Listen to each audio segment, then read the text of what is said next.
Aquí comienza Hasta el Hueso, las artes ciudadanas.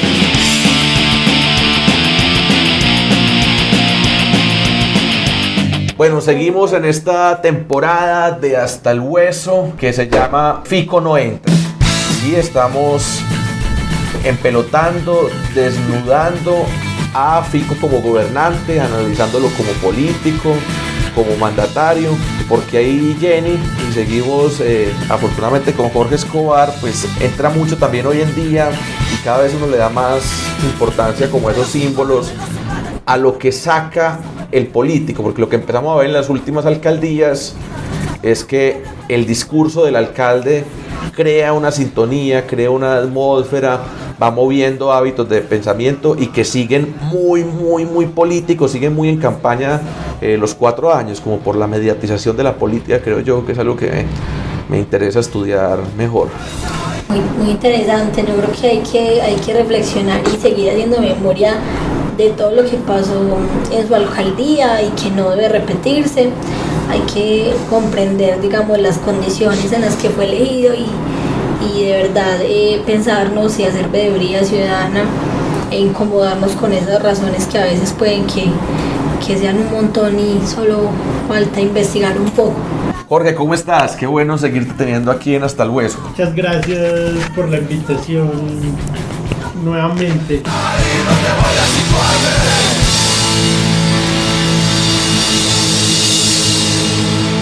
Pajaritos, arbolitos, un huepucha debería de poder recorrer la ciudad de teatro en teatro, como jugando parqués, ¿se acuerdan? Cristóbal Peláez dice que los teatros deberían de ser fondas, como en cruce de caminos.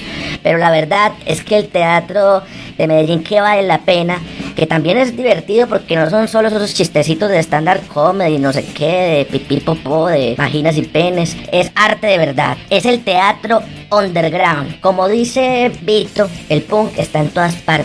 El underground hay que buscarlo. Un saludo a Caliche y a Desadaptado. Les comparto mi exploración. Matacandelas en el centro. Nuestra gente con su casa amarilla en la Comuna 2, Santa Cruz. Pestaña en la 5. Hora 25 en la 12. Casa Teatro El Poblado, adivinen dónde, esa es la 14. Robledo Venga Parchemos en la 7. Siruma en la 8, Pantolocos en Altavista y Corporación Cultural Altavista ahí también. Pero hay teatro ya en Santa Elena, mero parche ir, vera factura, que es como muy bonito, muy estético, como muy logrado, muy detallista, mucha poética y una presentación, una estética de primera. Elemental, que antes quedaba en el centro. Pillen el celular, 319-658-2877. Yo pongo una propuesta aquí, pero la conversamos luego. Despenalizar el homicidio. Échenle cabeza. Vea, y otra cosa. Está bien no votar, pero convenzan a sus tías de no votar por Federico Andrés. Háganle ver que ese man va a terminar aliado como con toda esa élite contrarreformista, toda esa élite retardataria, toda esa élite que mantiene un statu quo de cosas muy bellas, que es muy casposa. Los políticos expertos en trampas, todo eso. Necesitamos, obviamente, cambiar. De vez en cuando toca usar lo electoral para despedir a una tarbanción.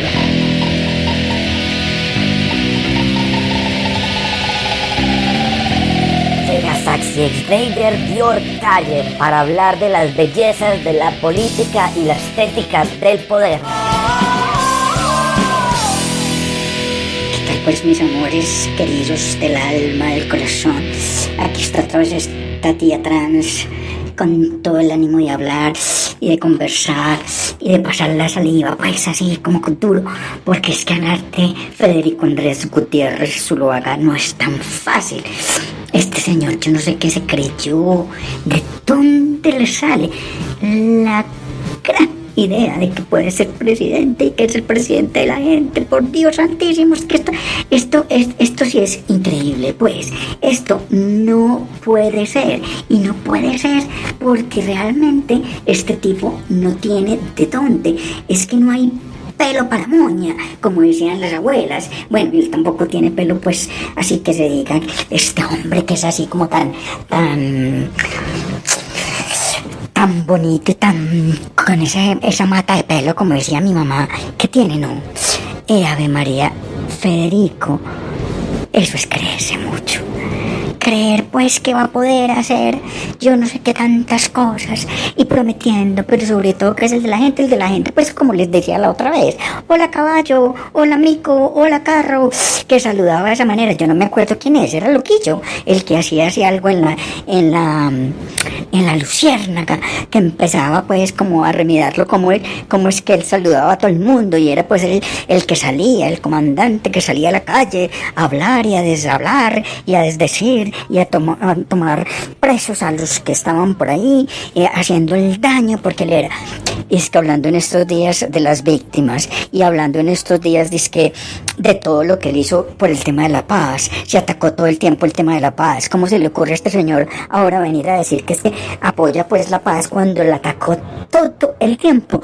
Yo recuerdo pues que de insulto en insulto no dejaba pues que la paz pelechara en su mandato entre 2016 y 2019. Ay María, ¿cómo es que se le ocurrió ahora hablar de paz? Ese señor hablar de víctimas, que porque llegó ese señor, ¿cómo era que se llamaba? Ese Negret, Carlos Negret, que qué dolor pues que Carlos Negret se haya ido para allá después de estar en el nuevo liberalismo. ¿Será que al señor le convenía es donde lo pongan un poquito más a un ladito, para el otro de la platica, o de un carguito, o de qué? Porque es que uno pasar del nuevo liberalismo, si va a seguir a Galán y los preceptos de Galán, para irse a parchar pues con Fico, con Federiquito Andrés, no puede ser.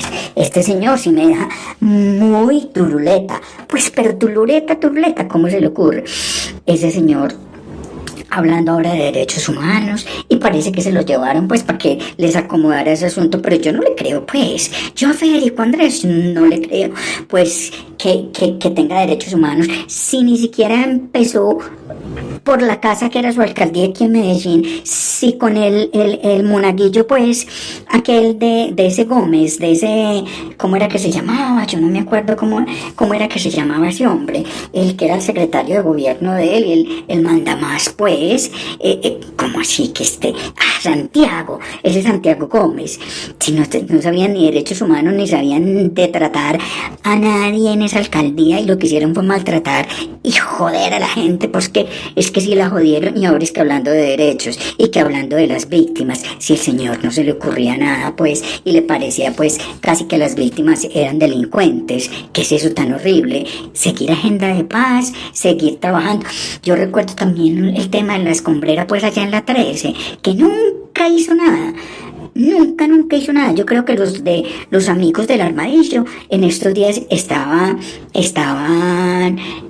sacándole un cuento ahí de un hilo largo que está hablando de la escombrera, de lo que no hizo, de lo que dejó de hacer, porque nunca se comprometió pues para hacer algo. Uno de los periodos más difíciles pues que ha tenido este país es toda esta matanza que ha ocurrido en Medellín, todas estas cosas que se han dado, y el señor nunca quiso hacer nada, nunca quiso que se supiera la verdad, nunca quiso que se trabajara y se excavara pues allá, por ejemplo, una cantidad de cosas. Y ahora venir a hablar pues de que porque está con el señor Negre pues va a hablar de derechos humanos, eso sí no se lo cree nadie, y rodeado de gentecita como este Santiago Gómez pues, que sí es gentecita en el sentido pues casi que será literal chiquitico y así, pero al señor no le tiemblan esas manos chiquiticas para hacer daño, porque qué señor tan maluco.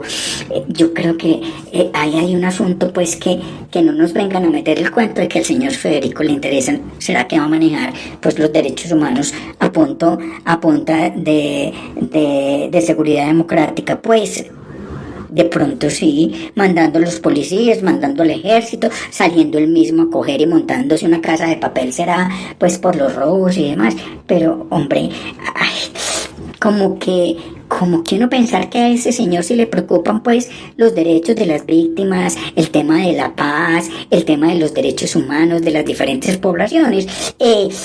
No me lo creo. Miren muy bien que ese señor no nos haga pistola y que nos llegue por allá. Yo no me imagino a Federico Andrés Gutiérrez Zuluaga de presidente, y a su ministro de defensa, a este chiquitín del Santiago Gómez. Ojo pues, que nos lleva a la inmunda. Chao mis amores.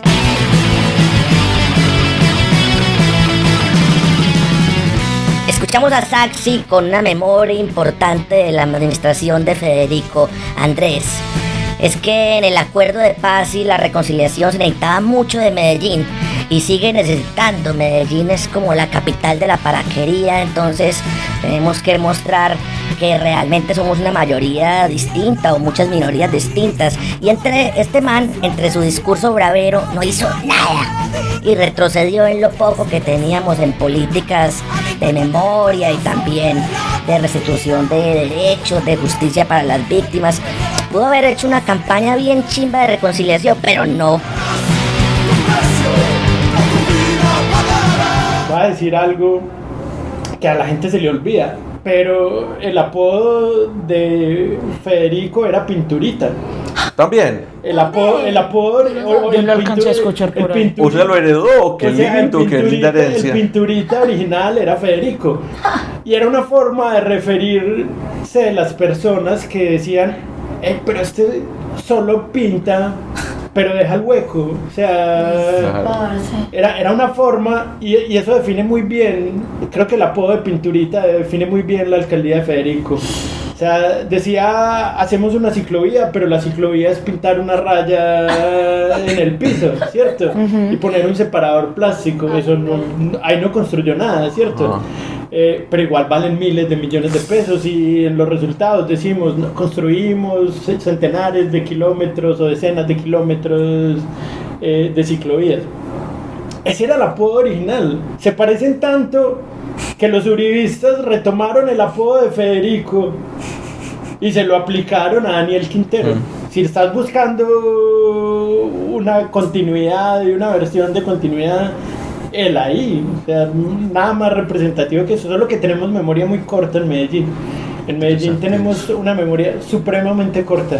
Me tiene impresionado a mí, por ejemplo, el hecho de que haya un movimiento serio de revocatoria a Daniel Quintero, porque cuando salían los índices de popularidad de Federico, había un meme que a mí me encantaba y decían, el meme era una piedra con colas, y decían, en Medellín ponen una piedra de alcalde y es el alcalde más popular de Colombia, pues.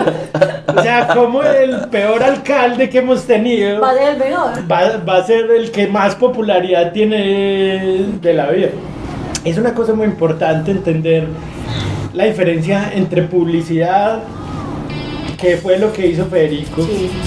¿Cómo se diferencia eso? O sea, no es lo mismo invertir en decir Medellín, la más educada, Bogotá, 2.600 metros más cerca de las estrellas, como formas de cambiar la imagen de una ciudad, ¿cierto? No, yo te voy a decir otra cosa. Bogotá sin hambre, mujeres talento. Aquí las mujeres no son ganado. Aquí no vamos a ser reinados de belleza. Las mujeres valen por su talento. O sea, a eso se le gastó dinero. Y eso es imagen de la ciudad, ¿cierto? Eso es cambio de hábito de pensamiento también de la propia ciudadanía, no solo marketing, sino ir moviendo unas discusiones, sacar lo mejor de nosotros mismos, pues. En ese sentido estamos de acuerdo. Entonces una cosa es invertir en imagen de la ciudad. Y alguien me decía, pero es que Petro gastó 300.000 millones y Federico solo 200.000, ¿cierto? Pero entonces, ¿dónde está? Una cosa es la imagen de la Bogotá humana, por ejemplo, sin ser yo petrista, pues, ni cercano al pacto histórico. Pero es una cosa muy diferente a la publicidad que se hizo Federico de sí mismo, porque yo ni siquiera podría decir que es propaganda política, ¿cierto? Para mí era publicidad vil y rasa, muy sencilla además, cero profunda de su administración. Es decir, pagábamos miles de millones de pesos para tener un imitador del alcalde. No sé si recuerdan esos escenarios pendejos en los que nos ponían, pues, como si no hubiese suficiente con un Federico para que nos pusieran un imitador. Había un imitador en serio. Yo no me Sí, o sea, hubo un momento en que había un imitador de Federico que era pues, un actor disfrazado que hablaba y representaba al personaje y aún así no llegaba a ser con las disculpas. Oye, pero ¿no te parece a Bolsonaro, a Trump, Federico Gutiérrez? Es que yo lo que estoy tratando como de analizar es que necesitamos como una nueva categoría, pero además llegamos al extremo de que son productos, ¿cierto? Entonces son unas empresas que invierten en elecciones, que se toman el poder y que tienen que recuperar su inversión, entonces da paso a una neocorrupción, pero también ya el colmo de la mediatización, de la publicidad, de invierto en una bodega, invierto en unos algoritmos y les meto por boca y nariz esto. Y lo que hay que como que cerrar fila es que la gente tenga más cultura política, tenga más información, porque es como que cualquiera puede ser alcalde de Medellín, cualquiera puede ser presidente de Colombia, cualquiera puede ser presidente de Estados Unidos. Y estoy de acuerdo con eso. Ahora, Trump me parece más inteligente que Biden. O sea, tienen una cosa... Es muy difícil calcularlo, ¿no? Porque son astutos. Sí. Pero Trump, de todas formas, puede ser más astuto, puede no ser más inteligente, puede ser más astuto. Quizás esa sea la palabra.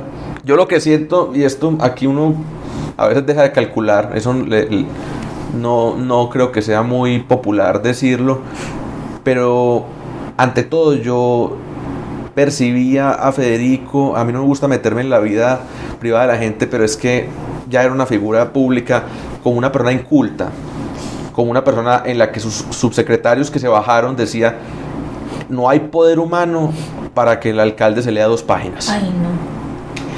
Pero eso también se ve en la forma de argumentar. Cualquiera que vea un debate puede ver que Federico es casi incapaz de articular 5 frases juntas. Es un buen protagonista de novela. Sí, incluso hay una noticia que dice que es el único hasta ahora, no sé qué tan cierto, que como que no tiene un plan de gobierno para presidente. Es muy preocupante, pues, que un presidente no tiene ninguna propuesta. Pero realmente su campaña siento yo que no lo necesita, porque su campaña está basada en emociones y no en razones. Sí.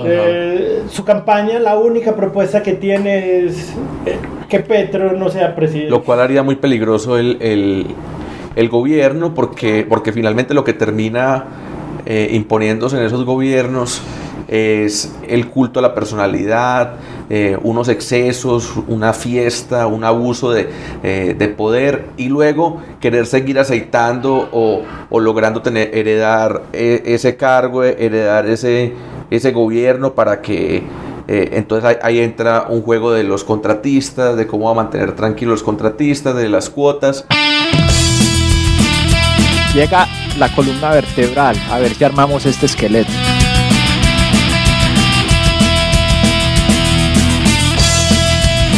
Cuando él fue fuerte en las críticas de otras administraciones, no soportaba el activismo táctico que otros hacían en contra de su alcaldía. Cuando la ciudadanía lo cuestionó por su actuar con el problema del aire, con el tema de la seguridad en el secretario, y fue acusado por sus vínculos con grupos ilegales, con la baja en el presupuesto en proyectos de cultura y sociales, y con el aumento de los homicidios. Todas esas críticas se las hacían a través de propuestas creativas, casi todas en la plazoleta de la Alpujarra, en las que, por ejemplo, se pusieron tapabocas en las esculturas de la Plaza Botero. Se lavó la plaza poniendo anilina natural roja en las fuentes de la ciudad. Él respondió despidiendo funcionarios o contratistas que participaron o fueron críticos. No contratar a gente que tuviera pensamiento crítico a su administración, así tuviesen razón.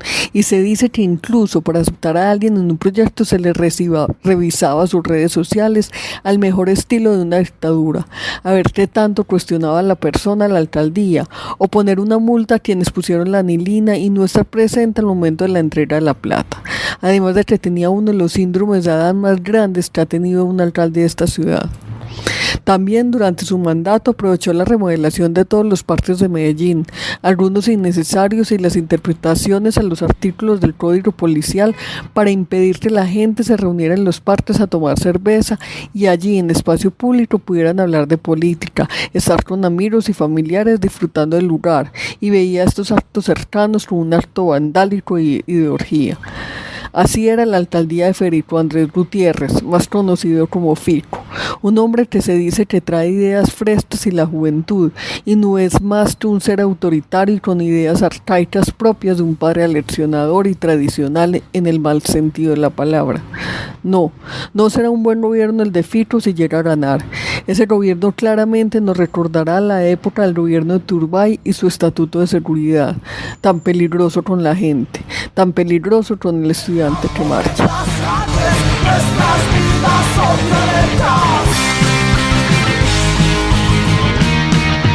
La siguiente sociedad tiene que ser imaginada por artistas. ¿Qué pasó con el medio ambiente y las ciclorrutas como dos temas que están conectados? Bueno, y nos llevan a una segunda política que es la de movilidad. A Federico le tocó un escenario quizás que era retador, porque veníamos, todos nos acordamos, y los que nos escuchan, la Ciudad Verde, lo Corbon City, estos acuerdos de... Va a recapitular en 3 escenarios que a mí me parecen importantes reconocer. Una, y quizás el más importante, las emergencias ambientales por mala calidad del aire. Una cosa que se repite cada año en la ciudad. Que eso no lo ocasionó Federico, es imposible que lo haya ocasionado él. No lo ocasionó Federico. Esa es una razón clara y es una verdad inamovible. Lo causa la dinámica misma de la ciudad. Ahora, ¿qué hizo Federico? Porque una cosa es que no hayas causado el problema y otra cosa es cómo enfrentas el problema. Porque ¿quién está gobernando? Claro. ¿Cierto? Sos vos el que estás gobernando. Entonces, en los escenarios académicos se discutió mucho la situación y se evidenció, pues no lo digo yo, lo dicen estudiosos del tema de la calidad del aire. Decían que, por ejemplo, las máquinas o los sensores que miden la calidad del aire que están ubicados del área metropolitana, los tiene ubicados por toda la ciudad, estaban mal ubicados, porque, por ejemplo, el del centro está ubicado en la terraza sobre la avenida Greif, en la terraza del Museo de Antioquia. Pero ¿cómo es el nivel de contaminación en la terraza, en el piso 5, versus el nivel que se vive en el piso 1, en la calle? Claro. ¿Cierto? En uno de los puntos más contaminados de la ciudad.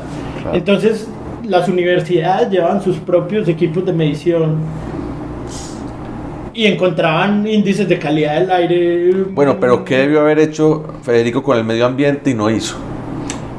A ver, yo creo que una cosa muy importante de entender aquí es que las políticas ambientales no son políticas populares.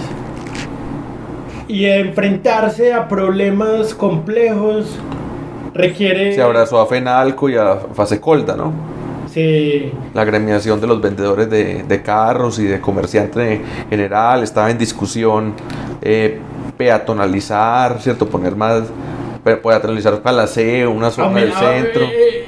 Extremar las medidas de pico, la playa, que no ha sido pues nunca ha sido una solución, pero es como una forma de atacar el síntoma, ¿cierto? Las medidas de pico y placa, que es lo único que hemos hecho en Medellín, son una forma de atacar el síntoma. A ver, hay que entender, o sea, la mala calidad del aire viene históricamente en Medellín, pero desde el gobierno de Federico llegó a niveles que ya son pues casi que invivibles para las personas en muchos sentidos. O sea, ¿cuántas veces en esta época en que estamos entre abril, marzo, cuando hay más lluvias, salimos y el cielo es absolutamente gris? Claro. O sea, pero para entrar en la crítica, es que desafortunadamente los comerciantes en Medellín, en Paisalandia, no sé si en todas partes de Colombia, siguen siendo muy cortoplacistas, ¿cierto? Como la siguiente quincena, plata para hoy. No se dan cuenta que ellos también van a respirar el aire, y era uno de sus mecanismos de presión Fenalco y la agremiación de vendedores de carros, y finalmente Federico hizo lo que les dio la gana a ellos. Eso es totalmente cierto, porque las políticas que deberían tener, y eso, digamos, ¿cómo se combate el problema de la calidad del aire en los otros países del mundo? No hablemos de Medellín. ¿Cuáles son las políticas que se utilizan? Primero, una transición progresiva del parque automotor. Eso, voy a hacer un paréntesis aquí porque esto define muy bien la alcaldía de Federico, según mi perspectiva. Y es los problemas de la ciudad, de cualquier ciudad, los problemas de un país ahora que quiere ser presidente no son problemas sencillos. O sea, todos son problemas complejos. Y buscar una solución sencilla a un problema complejo es un pañito de agua tibia. Porque las soluciones complejas llevan muchos escenarios diferentes, muchos campos de acción, y por otro lado, son a mediano y largo plazo. Y cuando vos sos un showman, necesitas resultados ya. Necesitas que puedan decir, oh, este es el mejor alcalde, ¿cierto? Pero si vos haces un plan a largo plazo para que Medellín en 10 años, en el 2030, en el 2040, tenga un parque automotor, buscando financiación con el gobierno nacional, buscando unas exenciones de impuestos con la gobernación de Antioquia para los vehículos eléctricos, buscar posibilidades para reducciones del IVA y de los impuestos que pagan los vehículos nuevos.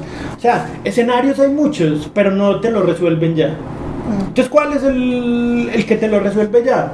Ajustar un poquito el pico y placa. Decir que vamos a hacer más, vamos a poner más estaciones de Encicla. Pero los buses eléctricos fue bueno. Era evidente, ¿no? Era como algo muy obvio, ¿no? A ver, los buses eléctricos son buenos. Eso nadie se lo niega. De tener nada a tener esos buses eléctricos que pasan por la 80, es mejor los buses eléctricos. Evidentemente es mejor. Pero su única gran promesa de campaña, la única gran promesa de Federico de campaña, ciclorrutas, fue construir el tranvía de la 80. Quedamos esperando. O el metro ligero de la 80, o como le quieran decir, ¿cierto? Esa era su gran promesa. Creo que por eso lo escogieron los medellinenses. Es decir, es más, le aprobaron en el consejo la partida de la venta de ISA para invertir en eso. La ciudad recogió de la venta de ISA 610.000 millones de pesos. Y hay un problema con los moradores importante, ¿no? Pues como unos reacomodos y unas valorizaciones ahí y unos cambios de rutas. Yo tengo un amigo pues que está ahí como defendiendo su casa. Ha sido muy difícil la relación con la alcaldía con eso. Pues hay vecinos del 80, es su movimiento. Sí. De eso que sucedió. Entonces era mejor tener buses que no tener nada, sí, pero era su promesa. No. En esos días lo vi en un debate que hicieron, y le decía a Petro, pero yo puse buses eléctricos en Medellín, sí, unos buses eléctricos que cubren una ruta parcial de la ciudad y que eran un pañito de agua tibia. ¿Qué porcentaje de lo vial será eso por ahí? 2%, sí, muy poco. Esa es su gran cosa de demostrar. Yo me alegré mucho cuando sucedió eso. Uno se tiene que alegrar cuando pasan cosas buenas, pero dentro de todo el gobierno es muy poco. Pero entonces le aprobaron la venta de ISA para tener la partida presupuestal necesaria para construir el metro de la 80. Es lo mismo. ¿Pero le dejó guardado ese presupuesto para Daniel Quintero o en que se lo mecateó? Esa es una buena palabra. Yo lo dije en me lo mecateé en bots. Se lo mecateé en cositas. No, ¿sabes qué? Hizo en bodeguitas. La plata de las bodegas, la plata que financiaba la publicidad y la propaganda a su propio ser, era plata del mantenimiento de la malla vial sobre todo. Sí. Sí, de ahí sacaba el presupuesto, pues que cambiaba. Y la vanidad, nosotros decíamos aquí que la corrupción mata, pero la vanidad mata. Hay que buscar qué ciclista, qué motociclista ha caído en un hueco de eso. Sí. Y el otro, ¿qué hizo con esos 610 mil millones de pesos? Porque sí hizo cosas, hizo 2, 3 intercambios viales grandes en el poblado, el de los balsos, el del tesoro, que a esas personas les favorecen, ¿cierto? Esa gente vota. Sí. Y a esas personas le favorecieron. Pero estaban totalmente en contra de las soluciones que necesitaba la ciudad, porque la ciudad necesitaba que los carros estuvieran más cómodos en términos ambientales para coger el hilo del tema en que veníamos. Yo digo una cosa que es muy hiriente para los equipos de Fajardo, para los equipos de Alonso Salazar, para ellos mismos. Pues Fajardo no creo que me escuche, pero de pronto Alonso sí, que ha estado en estos micrófonos. Es muy hiriente, yo se los he dicho. Medellín no tiene un modelo. Medellín lo que tenía era un sentido común. Como bueno, lleguemos e invirtamos en la periferia, e invirtamos en la gente más pobre y en los niños, y hagamos un plan de superación de la pobreza extrema, y lo de los metrocables es buena idea, y metámosla toda al metro, ¿cierto? Eso es sentido común, eso no es un modelo, pues porque un modelo requiere más cosas y no fueron capaces de transmitirlo, de hacer de heredar ese modelo bien. Pero mira cómo pasamos de invertir en la periferia, invertir en la Comuna 1, en las distintas comunas de la nororiental. La Comuna 1 fue la comuna en la que más invirtió en la alcaldía de Sergio Fajardo. Y las comunas de la nororiental, 8, 1 y 3, creo que Picacho cogieron ese borde, fueron las que más invirtió Alonso. Yo, antes de entrar en esa discusión, quería terminar el tema que veníamos hilando, el tema ambiental, el tema del transporte. Porque me está diciendo que se gastaron la plata en esos intercambios viales en el poblado, que yo ahí sí, o sea, siempre hay que reconocer cosas, y seguramente hubo funcionarios buenos de carrera o nuevos en la alcaldía de Federico Gutiérrez. Lo de los buses eléctricos, pequeño pero muy bueno. Lo de intercambios viales en el poblado, pues pucha, que se lo coma el marrano. Pequeño pero muy bueno los buses eléctricos. Otra cosa que hizo con esa plata fue cambiar los separadores viales de San Juan y de la Avenida Oriental, de las pirámides. Poner unos palos aquí en San Juan. Pero eso es una cosa de la que hablamos poco y tenemos poca memoria. Hicimos una inversión multimillonaria porque valió miles de millones de pesos desmontar las pirámides de la Oriental, que tienen muy mala fama, entre otras cosas, pero a mí no me parecían, pues, una percepción personal. Me parece que sirvieron para lo que las construyeron en su momento. Estamos hablando de esos parques o esos separadores. Que urbanismo táctico, que no sé qué. No, estamos hablando de la intervención que hizo Federico en la Avenida Oriental. ¿Cuál fue la inversión? Por eso, por las pirámides, que fue en Fajardo. Sí. Entonces, Federico desmontó las pirámides y puso unos jardines. Ya. Y después los desmontó a los 3 meses. Y a los 3 meses los estábamos demoliendo. ¿Eso es falta de planificación o es corrupción? Eso no lo estoy diciendo yo. Hubo un debate de control político. En todo caso se pierde plata, pues. Y el resultado es el mismo. Y se perdió muchísima plata. 3 meses. ¿Falta de planificación o corrupción? Dígale como quiera. Pero si ya sabíamos que íbamos a hacer el Metro Plus, ¿Para qué montamos? ¿por qué no lo hacemos las 2 obras a la vez? ¿Cierto? ¿Para qué tenemos que invertir en unos momentos, en unos lugares que van a demoler en un momento? A veces hay que llegar hasta el hueso aunque nos duela. Eso está muy claro. Hay un tema. Y las ciclorrutas, que se nos va acabando el tiempo, Jorge, ¿no? Las ciclorrutas. ¿Cuáles eran las soluciones para los temas ambientales? Por ejemplo, la calidad del aire, que es el que más cuestiona en la ciudad. Las ciclorrutas, ¿cómo se hacen en una ciudad? ¿Cómo se busca seguridad para los ciclistas? ¿Cómo se busca seguridad para los otros que transitan, los peatones, los motociclistas, los automóviles y el transporte público de gran escala? pues Federico lo que hizo en la mayoría de las ciclorrutas y sobre todo en Belén, en Carlos en El Poblado también, por los colores puedes ver que hay unas rayas pintadas en el piso con unas cosas que parecen una especie de bicicleta y entonces dicen por ahí la ciclorruta. Vos ves a algún ciclista andando por ahí, es súper difícil, o sea, está porque además pasa al lado de los paraderos. Es un suicidio, es ¿no? un suicidio. Como unos intercambios viales ahí muy locos. Sí, muy... La de San Juan con todo ese puente y todo eso. Ciclorruta sin continuidad. Y es como para habitantes de calle. Ciclorrutas masculinas, además, porque son súper peligrosas para las mujeres. Otra cosa que desmotivó además... Eso podría ser un buen eslogan, ciclorruta machista. Sí. Tenía una novia, voy a contar una anécdota acá.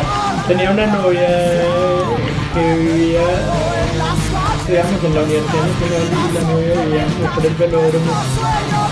Y un día se fue en bicicleta para la universidad, clase a las 6 de la mañana. Los zombies están todavía por ahí. En la ciclovía del estadio ya ha salido un zombie con machete y ha perdido su bicicleta hace muchos años. Pues, indignación. Pero así está. Pero pasa también en Bogotá, no es una cosa que pasa aquí, a veces... En la Bogotá humana. Eso. Y otra cosa que hizo Federico, que no solo no resolvió ningún problema, sino que generó un problema nuevo con el que nunca habíamos convivido. Y eso creo que ustedes que están más jóvenes no se acuerdan y que quizás no manejaban carro en esa época, fue unos separadores viales de plástico que eran unos palos que ponían para hacer el carril exclusivo de los buses, donde todos los motociclistas colapsaban y chocaban. O sea, ¿cuántos accidentes hubo de cuenta de eso?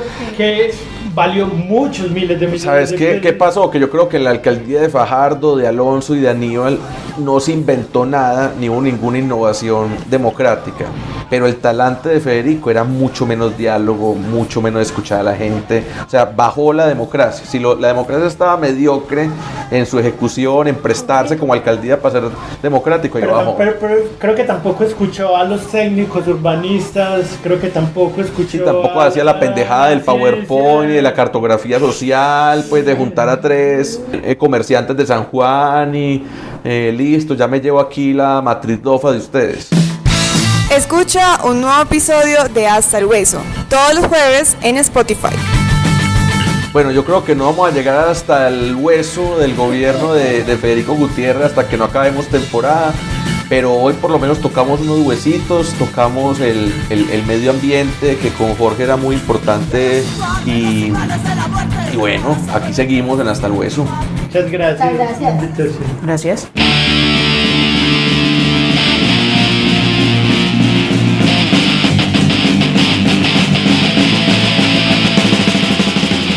Finalizamos con Hasta el Hueso.